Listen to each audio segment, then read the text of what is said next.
High, আমি Megha and welcome to my channel. কেমন আছো তোমরা সবাই? আশা করছি তোমরা সবাই খুব ভালো আছো। আজ আমি তোমাদের দেখাবো সহজে কিভাবে এই নয়নতারা ফুল বা পেরিউইঙ্কেল ফ্লাওয়ারগুলো বানিয়েছি। প্রথমে আমি 8x5 সেন্টিমিটার কাগজ কেটে নিয়েছি। তারপর আমি যেমনভাবে ভাঁজ করছি ঠিক তেমনভাবেই ভাঁজ করবে এবং সুন্দর ফ্লাওয়ার শেপ দিয়ে এটাকে কেটে ফেলবে। তাহলেই দেখো একটা সুন্দর ফ্লাওয়ার তৈরি হয়ে যাবে।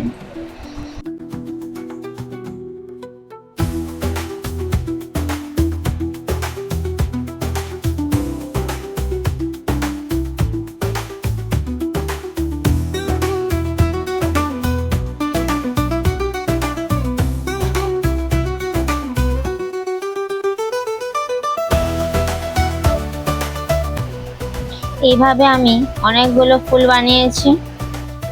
তারপর একটা কাঁচের বাটিতে কিছুটা পরিমাণ গ্লু এবং কিছুটা পরিমাণ জল দিয়ে ভালোভাবে একটা তুলির সাহায্যে মিক্স করে নেব। ভালোভাবে মিক্স করা হয়ে গেলে পরে নয়নতারা গাছ থেকে আমি কিছু পাতা তুলে এনেছিলাম।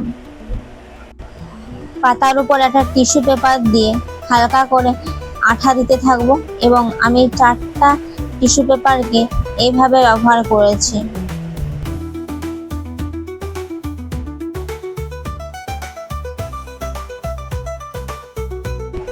প্রসেসটা খুবই সহজ, ধৈর্য সহকারে এবং মন দিয়ে করলে কাজটা খুবই সহজ মনে হবে। পাতাগুলো খুব ভালো মতো ড্রাই করে নেবে, তারপর এভাবে তুলবে, দেখবে খুব সুন্দরভাবে পাতাটা উঠে আসছে। তারপর কাঁচি দিয়ে পাতার শেপে কেটে ফেলবে।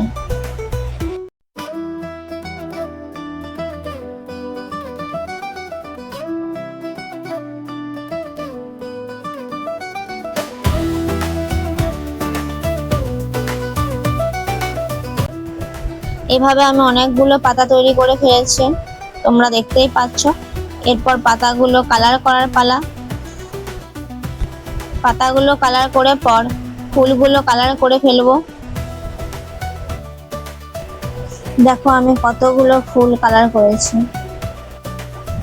এরপর একটা সরু তার নিয়েছি, তার উপর আমি টিস্যু পেপার জড়িয়ে দিয়েছি। গ্রিন টেপ সবার কাছে না থাকতেও পারে, সেই কারণে এই সহজ পদ্ধতি।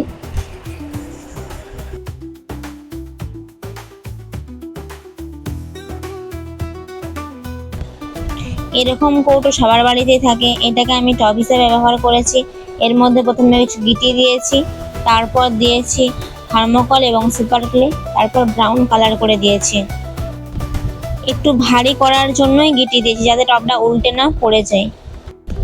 তারপর পাতার শিরাগুলো তৈরি করে পর একটা একটা ডাঁটির সাথে ফুল আটকে এবং পাতাগুলো আটকে ডাঁটিটা সবুজ রং করে দিলেই ফুলগুলো রেডি হয়ে যাবে। ফুলটা ছিটিয়েছি ফেভিকল গ্লু দিয়ে এবং পাতাগুলো ছিটিয়েছি B7000 গ্লু দিয়ে। রেডি আমাদের নয়নতারা ফুল। কেমন হয়েছে তোমরা অবশ্যই কমেন্ট করে জানিও। আজকের মতো টাটা, দেখা হচ্ছে পরের ভিডিওতে। লাইক, কমেন্ট, শেয়ার, সাবস্ক্রাইব করতে ভুলো না কিন্তু।